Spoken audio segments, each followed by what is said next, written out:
අයිබන් යාළුවනේ අපි සාමාන්‍යයෙන් රුකුලක් තියපුවාම රුකුලට මීමැස්ස ආවට පස්සේ අපි පෙට්ටිගත කිරීම කරනවනේ අද කියලා දෙන්න යන්නේ මීමැසි පෙට්ටියකටම කෙලින්ම මීමැස්ස ගෙන්න ගන්න කොහොමද කියන එක තමයි කියලා දෙන්න යන්නේ සාමාන්‍යයෙන් මීමැසි පෙට්ටියක් තියලත් අපි මීමැස්ස ගෙන්න ගත්තාම ගොඩක් වෙලාවට වද හරහට බැඳලා අපිට නිවැරදි කිරීම කරන්න වෙනවා ඉතින් ඒකත් වළක්වගෙන කොහොමද මීමැසි පෙට්ටියකින්ම රුකුලක් තියන්නේ කියලා අපි අද බලමු මම මේ හදාගෙන තියෙන ඇටමුව පෙන්නන්නම් මේක රාමු 6 මීමැසි පෙට්ටියක් මේකේ මම රාමු 6ම දාලා තියෙනවා මම මේ රාමුවේ පොඩි වෙනසක් කරා මේ පහළට එන කොටස කපලා ඉවත් කරගෙන මේක උඩු පටියක් විදියට හදාගෙන තියෙනවා මොකද මේක රුකුලක් විදිහට තියෙනකොට පහළ රාමුවේ පහළ ධාරේ පෙට්ටිය පහළ තිබ්බොත් මීමැස්සෝ තරමක් අකමැති ඒ රුකුලේ පදිංචියට එන්න පොඩ්ඩක් එයාලට ඒක බාධාකාරී ගතියක් වෙන නිසා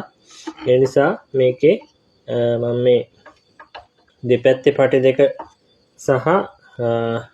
උඩ පහත ධාරේ පටිය කපලා අයින් කරා ඒ වගේම මේකට මම පොඩි ඉටි ධාරයක් ඉටි ෆවුන්ඩේෂන් එකක්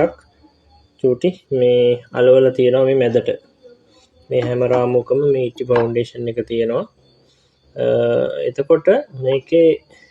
අපිට ලැබෙන වාසිය තමයි අර පහළ පටිය නැති නිසා අපිට සාමාන්‍ය රුකුල් පෙට්ටියක වගේ අපිට මීමැස්සෝ ගෙන්න ගන්නත් හැකියාව තියෙනවා ඒ වගේම මීමැස්සෝ මේ ෆවුන්ඩේෂන් එක තියෙන නිසා වද ඇදේට බඳින්නේ හරි කෙලින් වද ටික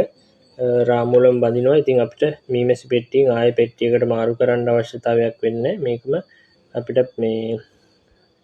පාවිච්චි කරන්න පුළුවන් මේ රුකුලම පාවිච්චි කරන්න පුළුවන් අපේ මීමැසි පෙට්ටිය හැටියට මේ රාමු ටික දාලා මම මෙතනින් පොඩි කට්ටයක් හිර කරා මේ රාමු ටික එහෙම වෙනවට මොකද මේ බිඟු පරතරය වෙනස් වුණොත් අපි මේ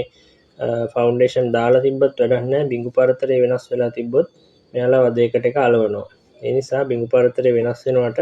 මේ රාමු ටික දාලා මේ වගේ පොඩි කට්ටයක් මම දෙපැත්තෙන් කට්ට කෑලි දෙකක් හිර කරා ඊට පස්සේ මේක අපිට පුළුවන් මේ විදිහට උලන් ලෑල්ලෙන් වහලා මේක හොඳට ගැට ගහන්න ඕනේ පෙට්ටිය දෙපැත්තම මේ පැත්තට එකයි මේ පැත්තට එකයි